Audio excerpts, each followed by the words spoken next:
ಏನ್ ಎಕ್ಸ್ಪೆಕ್ಟ್ ಮಾಡ್ತೀವಿ, ಏನ್ ನೋಡ್ತೀವಿ, ಏನಾದ್ರೂ ಒಂದು ಹಿಂಟ್ ಕೊಡಕ್ ಸಾಧ್ಯನಾ? ಯಾಕಂದ್ರೆ ಕ್ಲೈಮ್ಯಾಕ್ಸ್ ಏನೋ ಸಿಕ್ಕಾಪಟ್ಟೆ ಶೂಟ್ ಮಾಡಿದ್ವಿ ಅಂತ ಕೇಳ್ಕೊಟ್ವಿ.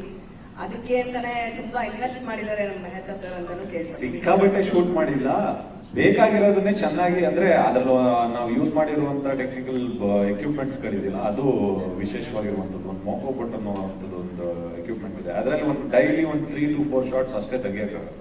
ಅದೇ ಒಂದು 20 days 22 days ಯೂಸ್ ಮಾಡಿದ್ವಿ ಲಾಸ್ಟ್. ಹಾಗಾಗಿ ಕ್ಲೈಮ್ಯಾಕ್ಸ್ ಪೋರ್ಷನ್ ನಮ್ಗೆ ನಾವೇನ್ ಅನ್ಕೊಂಡು ಒಂದು 10-15 days ಜಾಸ್ತಿ ಆಗಿದೆ.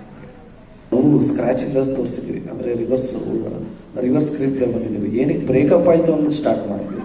ಕರೆಕ್ಟ್ ಸರ್, ಇದು ಎರಡ್ ತರಾನು. ಸೊ ಮಾರ್ಟಿನ್ ಅಲ್ಲಿ ಹಾಫ್ ವೇ ಅಲ್ಲಿ ಓಪನ್ ಆಗುತ್ತೆ ಲವ್ ಸ್ಟೋರಿ. ಸೊ ಈಗ 5ನೇ ತಾರೀಕು ಇದೇ ಮೊದಲನೇ ದಿನ ಇದು. ಈಗ ಏನು ನಮ್ಗೆ ಕೊನೆಗೆ ಜನರಿಗೆ ತಲುಪಿದೆ ಅಂತ ಜನ ನಮ್ಗೆ ಪರವಾಗಿಲ್ಲ ನೋಡಿದ್ವಿ ಅಂದಾಗ ನಮ್ ಸಿನಿಮಾ ಸ್ಯಾಟಿಸ್ಫ್ಯಾಕ್ಷನ್ ಯಾವಾಗ ಗೊತ್ತಾ? ದುಡ್ಡು ಬಂದು ತುಂಬಿಕೊಂಡಾಗ. ಸಿನಿಮಾ ಕೇಳಿಲ್ಲ ನಾವು